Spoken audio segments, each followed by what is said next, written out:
ঈদ মোবারক, ঈদ মোবারক, ঈদ মোবারক। ঈদুল আজহার অনেক অনেক শুভেচ্ছা আমার প্রিয় ফ্রেন্ডসদের জন্য। যেহেতু কোরবানি ঈদ, সেহেতু কম বেশি সবারই কোরবানি থাকে। তো আজ এই মাংসটা এটা হচ্ছে আমার আপুর কোরবানির মাংস। তো কাটা বাছা সব হয়ে গিয়েছে, চলে এসছে। যার যেটুকু ভাগ সেটুকু সম্পূর্ণ করে আমাদের ভাগটা আমরা এখন আমাদের মতো রান্নাবান্না শুরু করে দিব। তো আজকে করব হচ্ছে এই গরুর মাংসটা দিয়ে বিফ কাচ্চি। তো বিফ কাচ্চির জন্য এখানটায় আমি মাংস ধুয়ে বেছে নিয়েছি। এখন আমি এখানটায় পেঁয়াজ, মরিচ, আদা, রসুন, জিরা, ধইনা সব কিছু একসঙ্গে দিয়ে নিয়েছি। আর এতবার বড় হাঁড়িতে কেন রান্না করছি সেটা একটু বলি। আমার আপু বলেছে যে কোরবানির দিনে যে মাংসটা রান্না হয় সেটা অনেক সুস্বাদু হয়, এই জন্য বেশি করে রান্না করবা, প্রতিদিন আমরা গরম করব, ভেজে ভেজে খাবো। এই কারণে আসলে বড় হাঁড়িতে একবারে এখানটায় 7 কেজির মতো মাংস রান্না হয়েছে।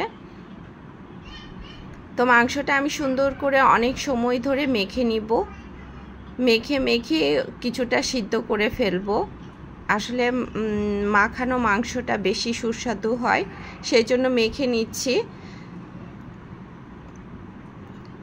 আর আমি পরবর্তী ভিডিওতে দেখাবো কাচ্চিটার জন্য আমি চাউলটা আগে থেকে 1-1.5 ঘন্টা ভিজিয়ে রেখেছিলাম, তারপরে ফুটিয়ে নিয়েছি। কিন্তু ওটা আসলে এই ভিডিওতে দেখাতে পারছি না। পরবর্তী ভিডিওতে আমি কাচ্চিটা অবশ্যই দেখাবো। তো এখানটায় আমি কাঁচামরিচ আর একটু জিরার গুঁড়া মনে হচ্ছিল যে কম হয়ে গেছে, সেই জন্য দিয়ে নিলাম।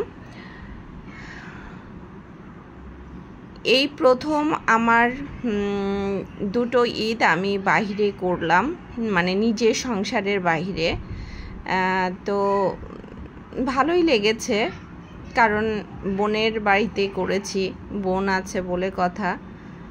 তারপরেও নিজের সংসারটাকে খুব মিস করছি।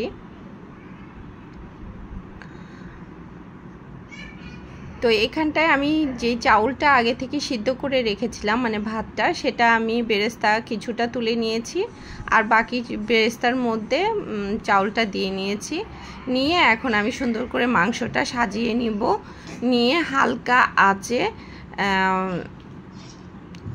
আঁচে রেখে দিব, যেন হালকা আঁচে অল্প অল্প করে পুরাটা যেন সিদ্ধ হয়ে যায়। আর এখন পরিবেশনের পালা। তো পরিবেশনের জন্য এখানে শসা, কাঁচামরিচ নিয়ে নিয়েছি। ভিডিওটা ভালো লাগলে অবশ্যই লাইক, কমেন্ট, শেয়ার করবেন।